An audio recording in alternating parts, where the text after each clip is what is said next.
Well, friends, good morning. It is a delight to be with you. I kind of just want to be quiet and stare at this church for like 5 hours, I think is what I want to do for this homily. Okay, but I won't do that. All right. I've been in this church twice now, and I'm wondering when my mouth won't just like drop open the whole time. This is stunning. Okay, as I said at the beginning of Mass, my name again is Father Patrick Schultz. I'm the guy who's tag teaming Lakewood with Father Kevin Elbert. He and we go way back. His first assignment was my home parish. So I was still a seminarian when Father Kevin was assigned to St. Mary's in Hudson, and I got to know him quite well in those years. And it's just really cool to be brother priests here together in Lakewood. So anyway, I'm excited to get to know these communities, these different parishes, and to serve you. You know, when I began my last assignment at Sacred Heart in Wadsworth, that was August of 2020, and COVID, if you remember COVID? Yeah.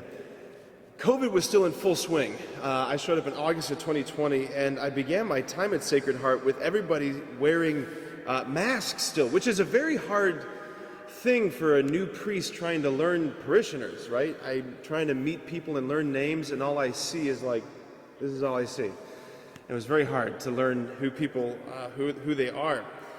I've been thinking about that time because, you know, I'm starting a new assignment. I've been thinking about my time starting at Sacred Heart in Wadsworth, and I'm so grateful that I can see your faces.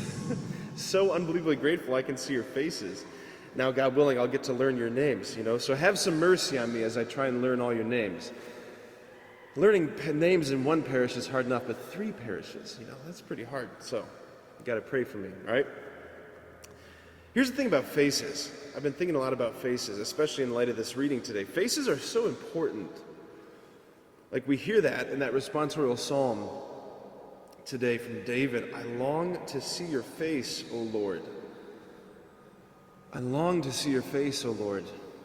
We've got a few friends right now who are expecting babies, and a few of them are doing the whole don't find out the sex of the baby before the baby's born thing. And, you know, one of them with all the 3D, 4D ultrasound technology, you get this amazing view of the baby's face, but that's a relatively new thing. I think every mother, every expectant father for almost all of human history knows this longing, right, to see the face.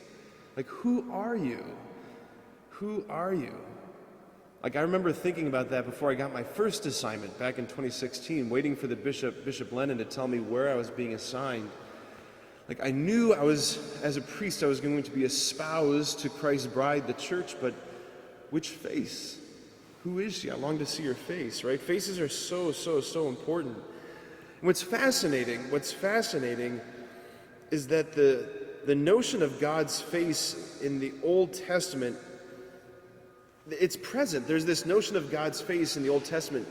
Why I say that's fascinating is given other theological convictions that are in the Old Testament about God, right? There was, in ancient Israel, there was an absolute understanding that the God of Israel was not like the other gods, the lowercase g pagan gods that surrounded him. The God of Israel was not like Dagon or Baal or Apollo or Zeus. He wasn't like the other gods. He wasn't contained within stone or metal. He wasn't contained within sanctuaries. He didn't have a body. He was transcendent, the creator and maker of all things, right? Dwelling in unapproachable light. His ways are not our ways. Right, he's the one who spoke out of the storm cloud to Job. He's the one who spoke and manifested himself in the column of fire and the column of smoke. Not like the other gods, right? If there was anything that was clear about the God of Israel is that he didn't have, as we might say, he didn't have, properly speaking, a face. Like we as human beings, we have faces. The gods of the ancient world, they had faces. The God of Israel was different, and yet there is this preoccupation in the Old Testament with characters like Moses, right? Remember when Moses was like, Lord, show me your face. The Lord was like, you cannot see my face. right? There's this preoccupation to see the face. You hear it in David in these Psalms. Lord, I long to see your face, O Lord. Lord, this is the people who longs to see your face. It's just very interesting. Now, the question is, were they making like a theological category error? Were they making a mistake? I don't think so. By the way, are you still with me this morning? I know I'm throwing a lot at you. It's warm, it's early, a lot of theology coming at you. You good? Give me some of this if you're good. Okay, good. All right. Okay, so it's not a theological category mistake. What is it? I think it's they're using the only language we have at our disposal as human beings to express this deep longing for intimacy with the Lord. They're grasping at language to try and understand, to try and express their longing for intimacy with God, right? Okay, I'm going to push a little bit further, get a little philosophically nerdy with you at 8:15 in the morning. Stay with me, though, St. James. Stay with me, all right? Okay. Our bodies and our souls, they're not like separate things. Our bodies and souls form a composite reality, right? Our bodies and souls. Our soul's not like living in our body. It's not like a pilot inside of an airplane. No, our bodies and souls are united. They're united.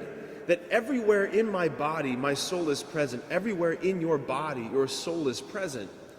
Just like your soul is present in your pinky toe, your soul is present in your elbow, your soul is present in your earlobes, and your soul is present in your face. But with your face, though, there's something distinct, right? Like the face is like this unique expression of the person. The face is this unique expression of the person. It's the outward, visible expression of my hidden, invisible soul. The face is unique. It's the revelation of me, right? So go back to this psalm. Go back to that psalm. And remember, psalms are meant to be our prayer. They're meant to be our heart longing, our heart expressing itself for the Lord, right? I long to see your face. What is that saying? It's really saying, Lord, I want to know you, is what it's saying. It's what we're praying, right? I want access to your depths. And my question is for us this morning, I'm going to land this plane, I promise.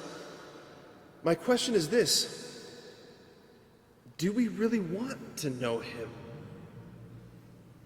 Like, are these words we're just saying because the cantor or the lector got up here and very beautifully did the readings and like, I long to see your face, O Lord. I long to see your face. Were we just repeating the words, or are they like really in us? Is this our heart? Have we allowed our hearts to be stretched to enter into that ache, to long for God? I'll end with this. This is from Joseph Ratzinger, Pope Benedict XVI. This is what he's saying prayer is. This longing for God. He said, prayer is not one more thing to do. Prayer is simply giving in to our desire for God. The fathers of the church say that prayer, properly understood, is nothing other than becoming a longing for God. Friends, I want to invite you to really feel the ache today. Feel the ache. Let it bring you into that longing for intimacy with God. Lord, I long to see your face. I long to have access to your heart. I long for you. And let me be aware of how you long for me.